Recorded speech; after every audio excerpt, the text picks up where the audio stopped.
Salam dan bahagia Bapak dan Ibu guru hebat. Kembali bersama saya Hilmi Lestrina Lango, SPKR, CGP Angkatan 8, Kabupaten Rotendao, dari UPTD SMP Negeri 3 Lobalait. Saat ini bersama dengan rekan saya, Ibu Yohani Usman Situ, SPDGR. Saya guru mata pelajaran IPA dan saat ini saya mengajar di kelas 7 dan kelas 8. Baik, pada kesempatan ini kita akan melakukan kegiatan pra-observasi untuk supervisi akademik. Apa kabar Ibu? Baik, Ya, luar biasa. luar biasa ya, sudah. Ya, pada kesempatan ini kita akan melakukan percakapan pra-observasi sebelum nantinya kita akan bertemu di kelas pada kegiatan observasi. Ibu, apakah Ibu bersedia? Ya, baik. Pada kesempatan ini saya akan mengajukan beberapa pertanyaan nih. Ibu, apa tujuan pembelajaran yang nantinya akan mau Ibu sampaikan di kelas nanti? Terima kasih. Untuk materi pada pertemuan besok itu kita akan masuk ke materi yang baru tentang pemuaian, dan tujuan pembelajarannya itu yang pertama, setelah proses pembelajaran lewat pembelajaran yang bersifat berdiferensiasi, peserta didik ini saya berharap mereka bisa mengerti, menyelidiki proses pemuaian yang terjadi pada zat padat, cair, dan gas. Terus yang kedua,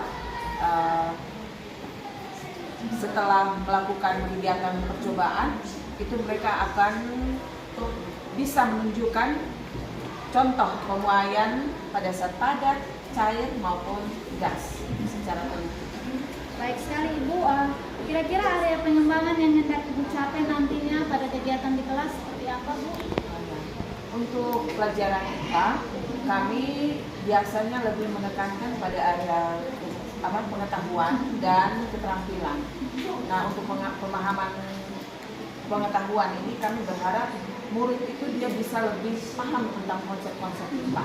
Dan untuk keterampilan, mereka bisa pakai, mereka bisa mengerti proses melakukan eksperimen sederhana, dan mereka tahu ketika mereka beraktivitas di rumah, mereka tahu, oh ternyata saya melakukan kegiatan ini sama juga pernah saya lakukan di sekolah, seperti eksperimen kami di lab gitu. Berarti dalam hal ini untuk pengetahuan nanti anak paham ya konsep pemuaian ya Bu. Lalu kemudian nanti di praktikum nanti mereka mampu untuk melakukan proses percobaan sederhana ya. Percobaan sederhana. Baik sekali. Untuk kepribadiannya, kompetensi kepribadian dan sosialnya itu yang pasti kita sebagai guru kita mau supaya anak itu punya semangat belajar, terus punya kemampuan untuk berkolaborasi, bekerja sama dengan teman-teman, menemukan solusi dari persoalan yang mereka temui. Baik sekali, Bu. Nanti strategi apa nih yang mau dipersiapkan nih yang akan Ibu kerjakan lakukan di kelas bersama anak? Tahapan-tahapannya seperti apa? Yang pasti mempersiapkan FPT dengan baik. FPT-nya itu saya buat dengan model FPT berdiferensiasi, di mana saya nanti dalam pelaksanaan action di RPP itu saya akan membagi anak-anak sesuai dengan kemampuan, dengan minat bakat, terus sesuai dengan minatnya, terus dengan dengan pembelajaran sosial emosional ya. Sosial emosionalnya itu. Terus saya menggunakan metode ajarnya itu PBL. Terus media ajarnya saya menggunakan laptop, InFocus, terus ada LKPD-nya, ada stiker, dan masih banyak lagi yang bisa lingkungan sekitar yang bisa menunjang mereka untuk belajar. Dan untuk penilaian penugasan biasanya saya lakukan setelah selesai menyampaikan materi. Ada evaluasinya, ada refleksinya juga. Ya baik, Ibu, saya dapat ini bahwa ternyata sudah ada persiapan yang matang ya untuk nanti hadir di kelas. Kita berharap bahwa nanti kegiatan kita di kelas nanti akan sangat lebih bermakna sehingga anak-anak nanti betul-betul mereka mengalami pembelajaran IPA yang menyenangkan ya Bu ya. Oke, demikianlah kegiatan pra-observasi kami. Nanti kita akan ketemu di besok hari ya Bu ya. Oke, dalam kegiatan observasi kelas. Oke, terima kasih Ibu atas waktu dan kesempatannya. Saya berharap Ibu nanti sukses di kelas nanti. Adalah kegiatan praobservasi supervisi akademik bersama dengan saya CGP Angkatan 8 Kabupaten Rotendao, Helmi Lestrina Lango, SPKR, dan bersama dengan rekan saya Yohani UNC2 SPDGR, guru mapel IPA pada UPTD SMP Negeri 3 Lobalain. Salam guru penggerak, tergerak, bergerak, menggerakkan. Siap.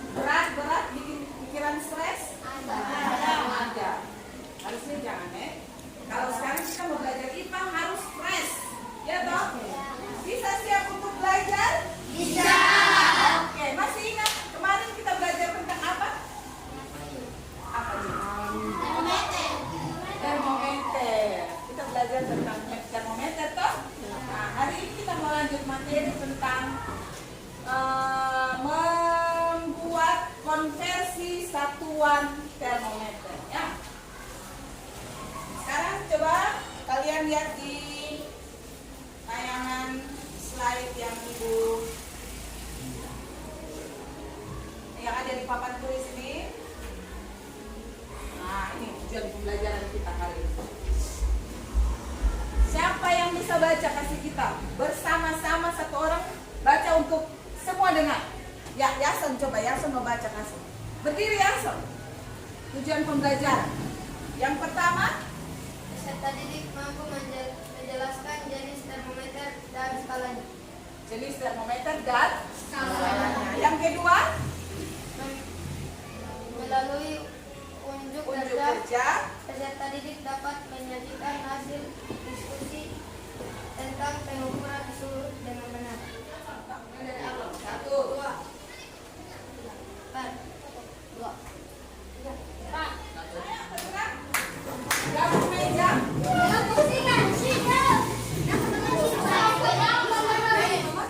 Kalau kita ini ada 4 kelompok yang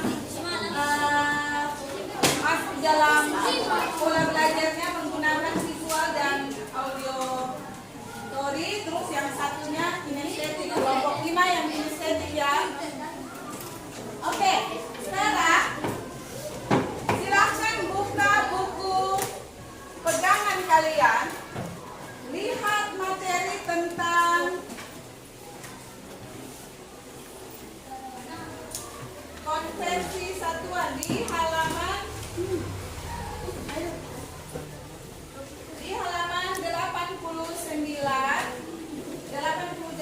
89 sampai dengan 91. Sudah? Sudah lihat di situ? Nah, sebelum itu silahkan kalian lihat sambil baca. Ibu juga akan menayangkan satu video ya, video pembelajaran.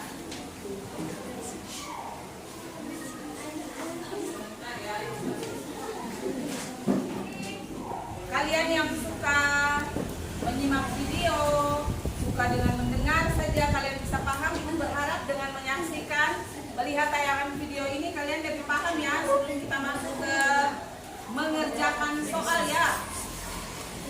Di bab 3 suhu kalau dan pemohon materi 14.7 di kurikulum Merdeka, nah kita akan membahas tentang suhu.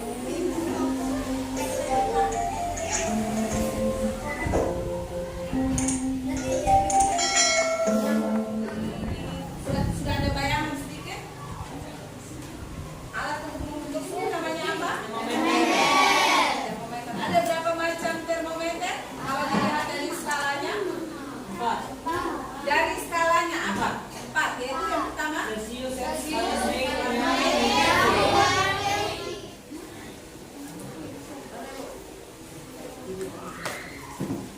Nomor 1. Ada 4 macam termometer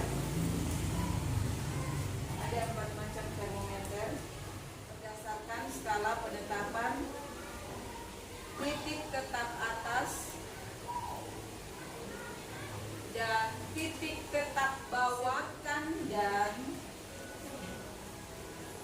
jelaskan alasan Celsius variabel 45 masa dosen itu kapan hari suka apa-apa sih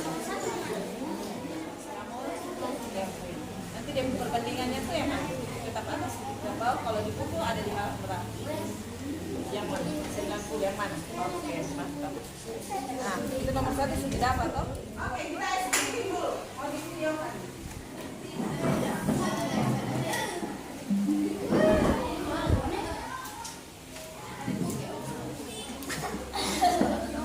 Boleh berdiri. Mari.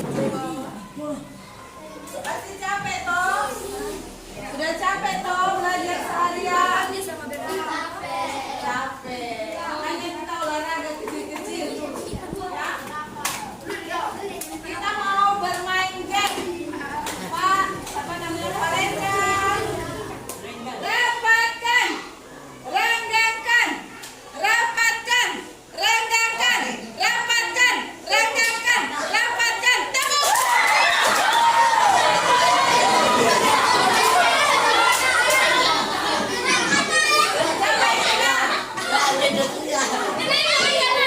Yang kena siapa? Ayo jujur. Oke.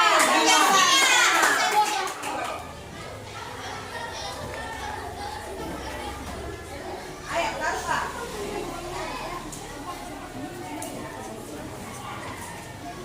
Ada 4 macam termometer berdasarkan perbedaan skala penetapan titik tetap atas dan titik tetap bawah.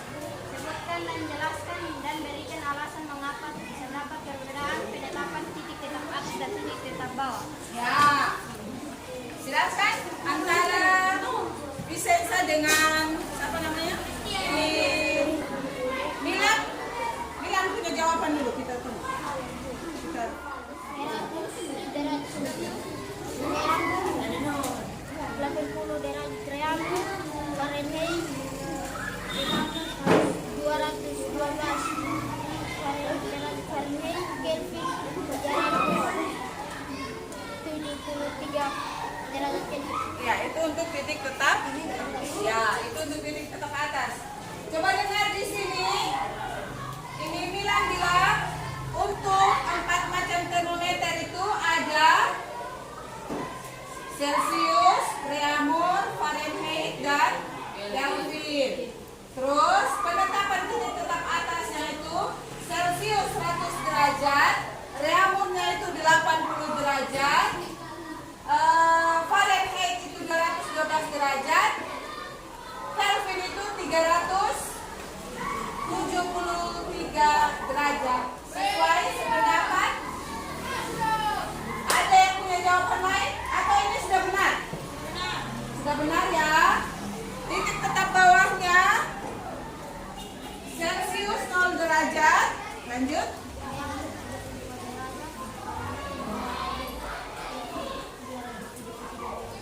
Ya, Celsius 0 derajat. Reaumur. Reaumur berapa? 0 derajat. Di sini masih ada kekeliruannya. Reaumur bukan 32, harusnya Fahrenheit yang nilainya 32. Terus Kelvin? Kelvin berapa nilainya? 273. Penetapan titik tetap atas dan titik tetap bawah ini kenapa? Berdasarkan apa? Kenapa berbeda? Ya, siapa yang bisa bantu jawab? Kamu sudah jawab? Oh, dia belum. Milan belum. Siapa yang sudah dapat jawaban? Ini sudah jawab. Penetapan titik tetap atas dan titik tetap bawah yang berbeda itu berdasarkan berdiri.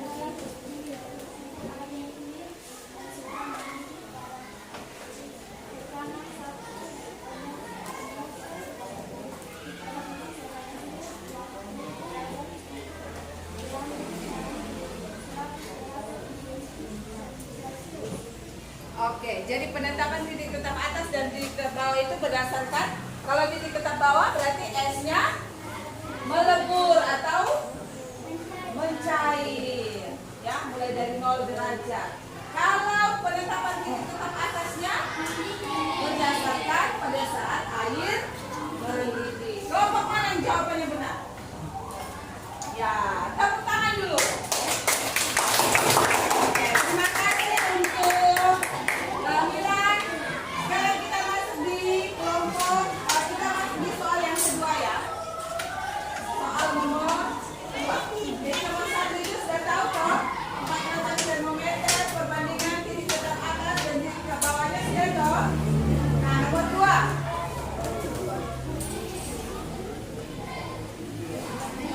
Halo.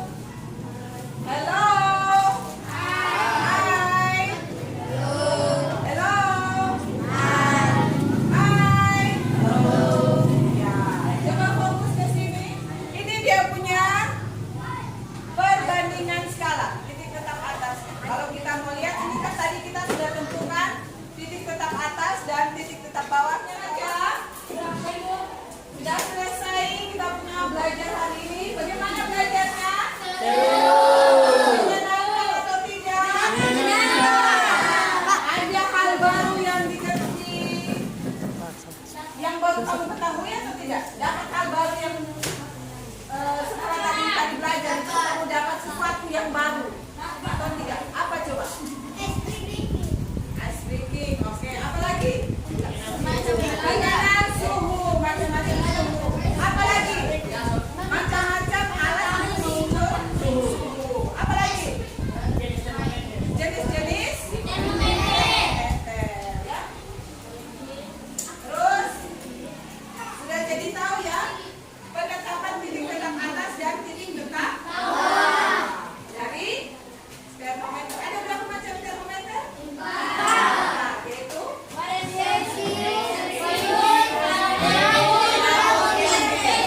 siapa yang mau berdiri dan sebutkan untuk kita semua? 4 macam termometer tadi. Ya Disa, ayo. Celsius, Fahrenheit, Reaumur, dan titik tetap atas Reaumur apa? Berapa? 80. Titik tetap bawah Fahrenheit berapa? 32.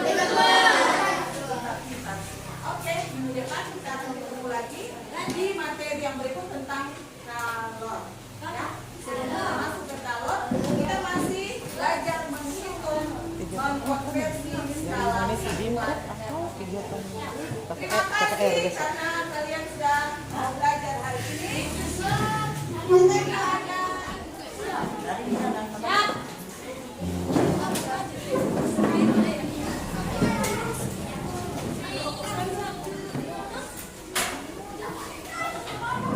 Siap dulu baru berdoa.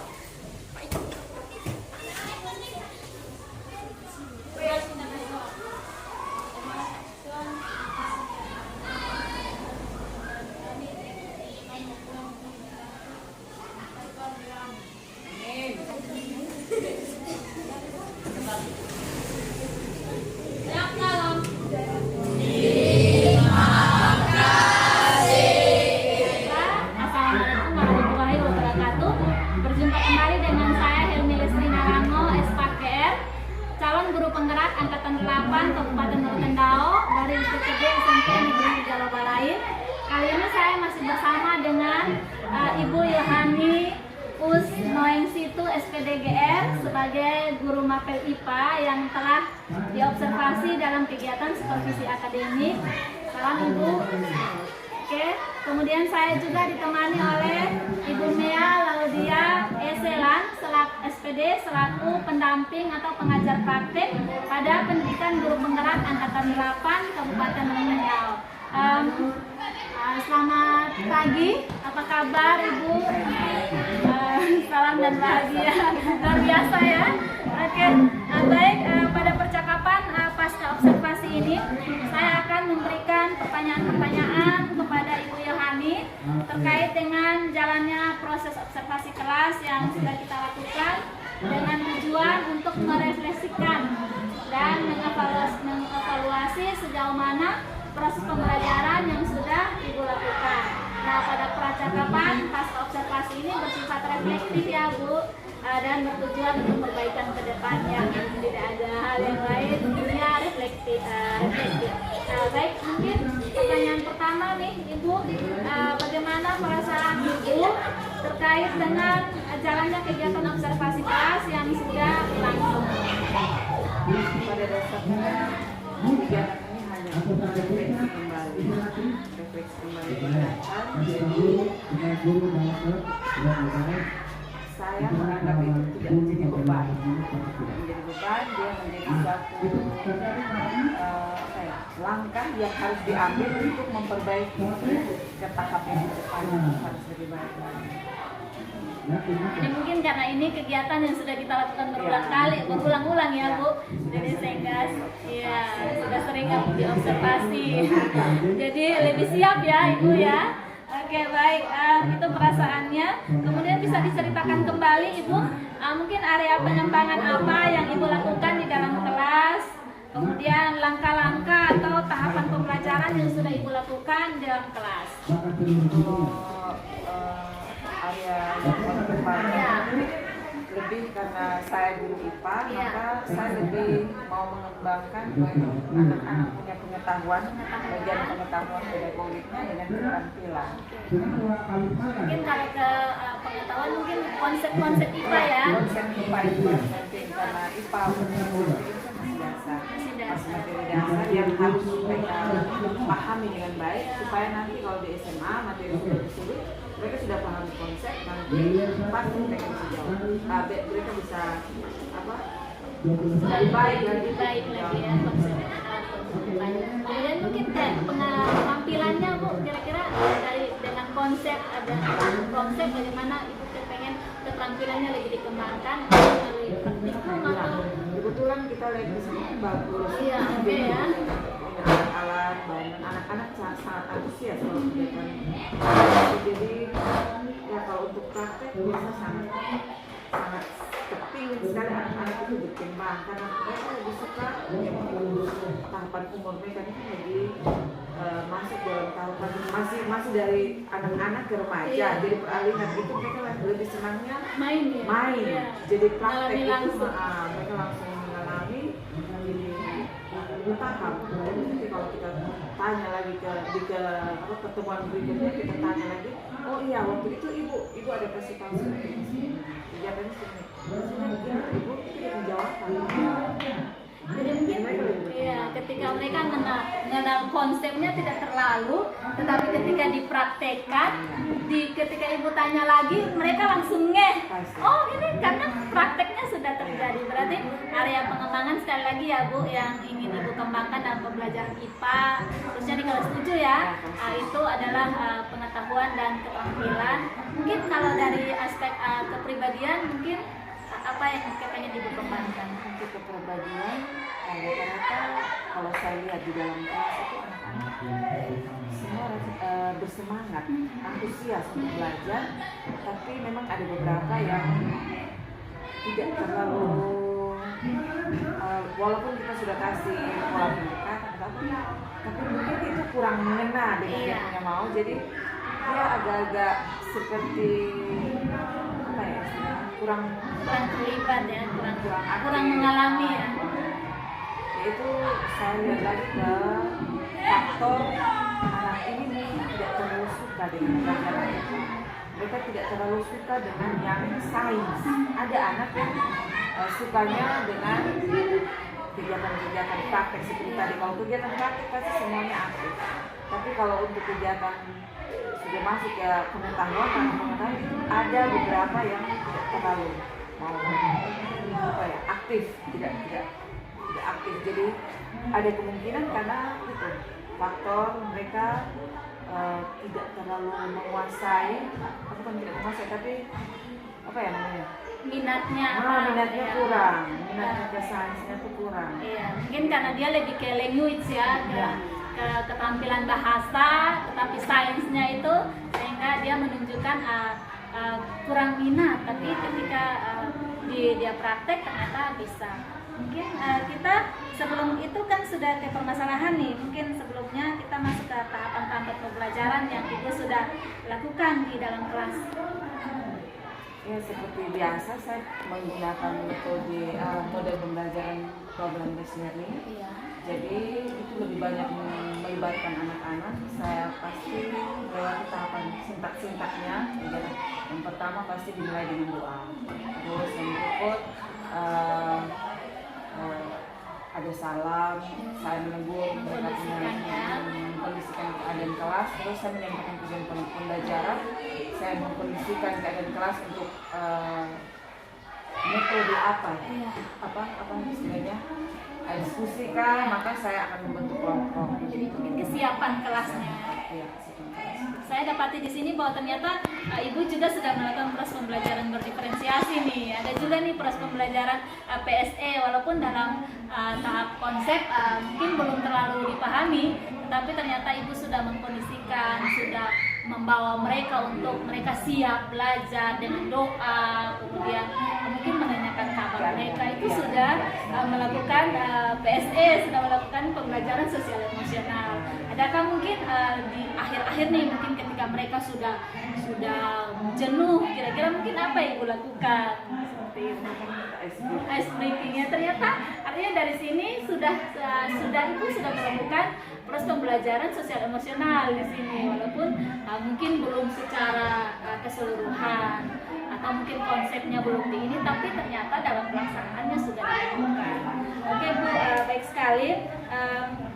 Menurut Ibu nih, tadi area pengembangan keterampilan dan pengetahuan yang pengen Ibu lebih kembangkan secara meluas pada anak, kira-kira sudah berhasil kok di kelas sejauh ini?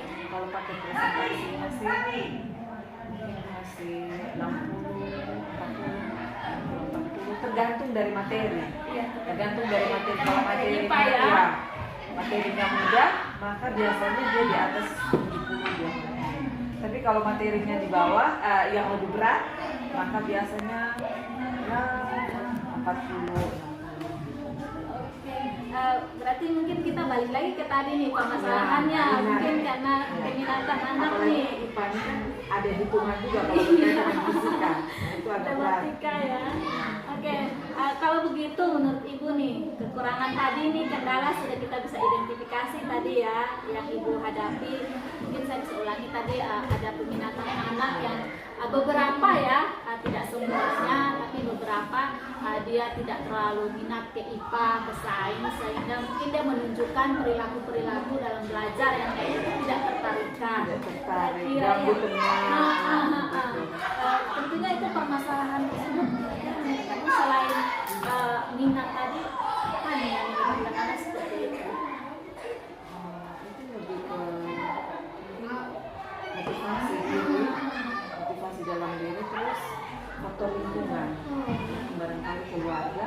Terus kalau lihat lagi ke saya sendiri sebagai guru pendidik, mungkin metode pendekatan yang saya datang nih, memang waktunya juga tidak banyak. Jadi kalau datang satu-satu tajam, mungkin ego guru juga ya, datang satu-satu tanya apa begini-begini, itu mungkin kurang, sangat-sangat kurang, bukan mungkin kurang, tapi sangat-sangat kurang dari pendekatan dari guru ke anak. Oke Ibu, kira-kira tadi saya sudah menangkap sedikit nih bahwa rencana tindak lanjut Ibu ke depan berdasarkan tadi nih identifikasi permasalahan yang sudah motivasi dalam diri, terus faktor lingkungan, barangkali keluarga.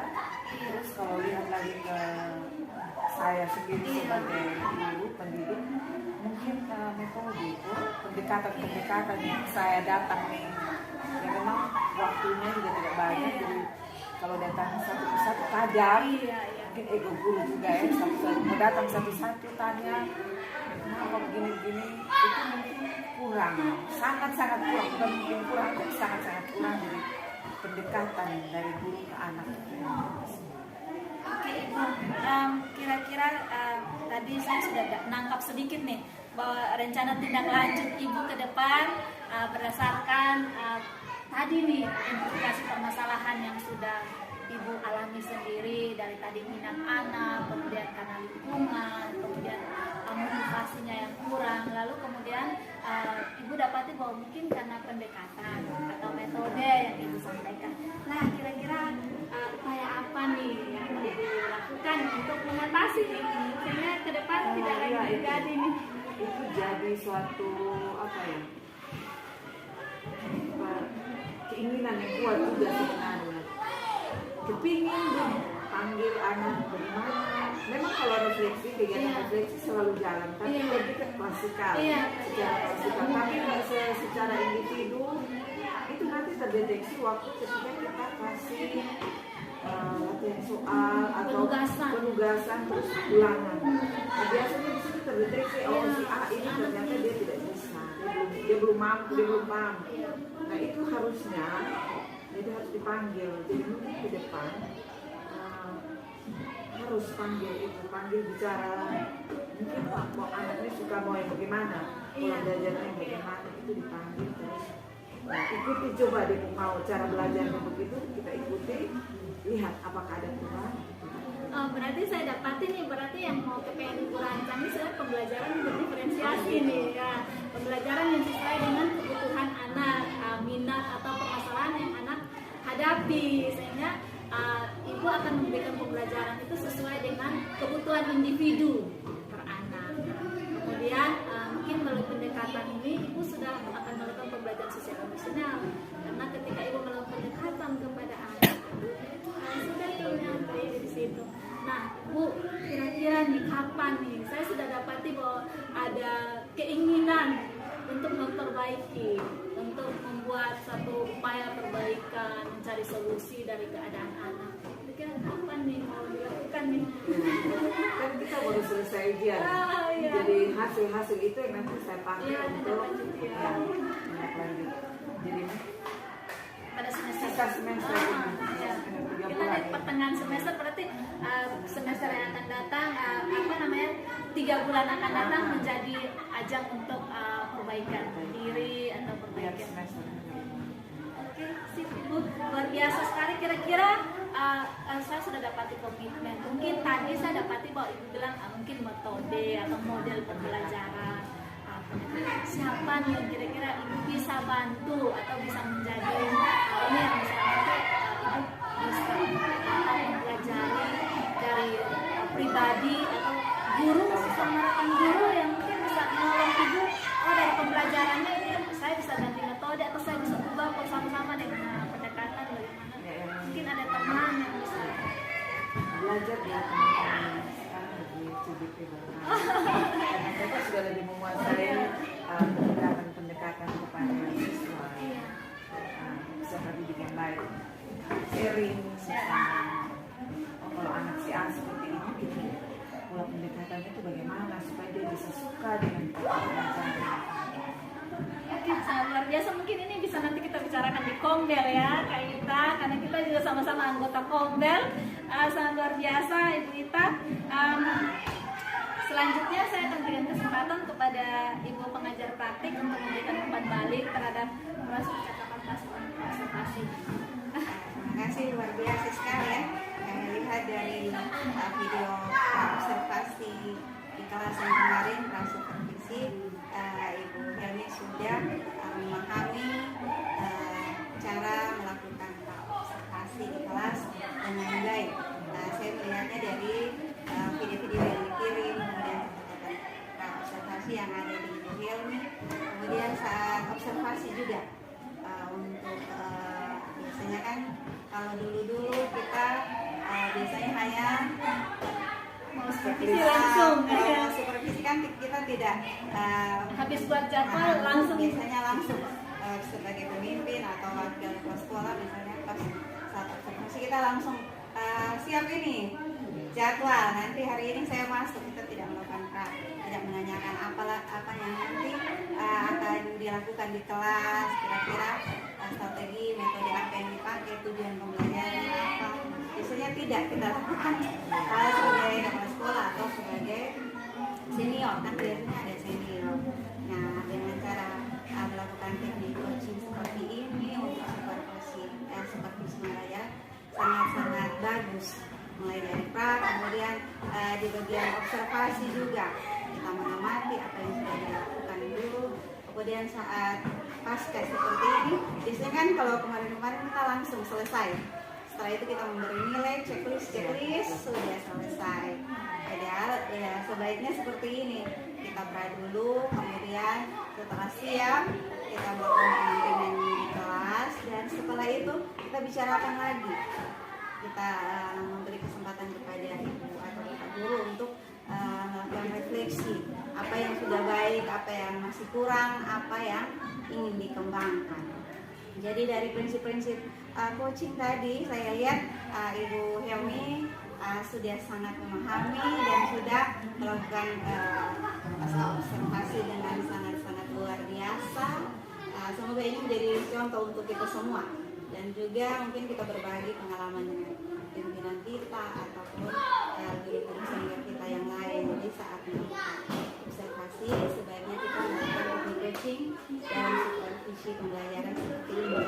Jadi pasti ada yang beda yang ibu rasakan, yang cara dulu dengan cara yang sekarang, dan cara ini juga baru mau saya praktekkan juga di sekolah setelah mengikuti program ini, dan memang ini yang paling betul. Kita jangan hanya tujuannya hanya untuk menilai atau melihat kekurangan, tetapi tujuan supervisi biasanya untuk memperbaiki pembelajaran dan mengembangkan apa yang ya. Terima kasih, sangat luar biasa. Terima kasih Ibu dan teman-teman DGP dalam melakukan tugas di observasi kelas dan pasca observasi tentang Ibu CGP kita. Baik, pada akhirnya kita telah menyelesaikan rangkaian kegiatan supervisi akademik dimulai dari percakapan observasi. Akan rasa syukur dan terima kasih atas keterlibatan Ibu Yohani UNC itu SPDGR, sudah GR nih Bu. Sebentar lagi akan CGP. Nanti ke depan akan melewati proses yang seperti ini. Saya sangat mengapresiasi dan mendorong Ibu Ita ini orang yang sangat luar biasa. Beliau orang yang sangat sangat kepengen untuk terlibat untuk membantu, sehingga dalam kegiatan seperti ini saya sangat tertolong sekali Ibu. Terima kasih banyak. Kemudian juga kepada Ibu Mia Laudia Selan selaku SPD, selaku pengajar praktik yang telah memberikan umpan balik dalam kegiatan supervisi akademik ini. Terima kasih semuanya. Tuhan memberkati. Salam sejahtera. Sampai jumpa. Terima kasih.